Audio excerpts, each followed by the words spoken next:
રઘુ દેસાઈનું કોંગ્રેસમાંથી રાજીનામું છે।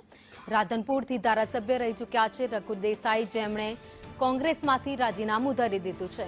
પક્ષમાં અવગણના થતી હોવાના આક્ષેપ સાથે રાજીનામું આપ્યું છે। ભાજપ સાથે સંકળાયેલા નેતાઓને મહત્વ આપવાનો આક્ષેપ થઈ રહ્યો છે।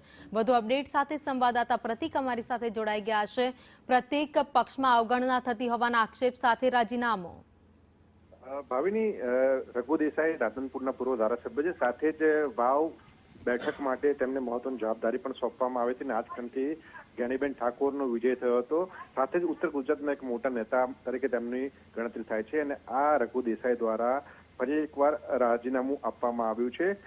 ગઈકાલે મોડી રાત્રે તેમણે રાજીનામું પક્ષના સિનિયર નેતાને મોકલી આપ્યું છે। સાથે જ તેઓ 2 દિવસ પહેલા દિલ્હી પણ ગયા હતા। ત્યાં હાઈકમાન્ડ સાથે તેમણે વાતચીત પણ કરી હતી, પરંતુ આ વાતચીતનો કોઈ નિકાલ ન આવતા તેમના દ્વારા રાજીનામું આપવામાં આવ્યું છે અને રઘુ દેસાઈ દ્વારા રાજીનામું આપવાના કારણે હવે કોંગ્રેસના સિનિયર નેતાઓ છે તેમના દ્વારા તેમના મનામણા કરવા માટેની તજવીજ હાથ ધરાઈ છે। તેમની સાથે બેઠક કરવામાં આવી છે અને તેઓ પોતાનું રાજીનામું છે તે પરત ખેંચે તેવી વાતચીત તેમના સાથે કરવામાં આવી છે।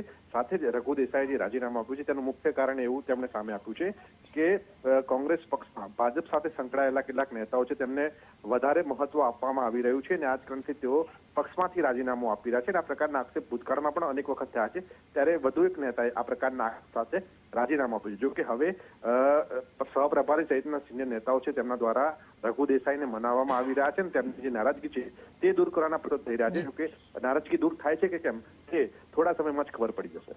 આભાર માહિતી માટે।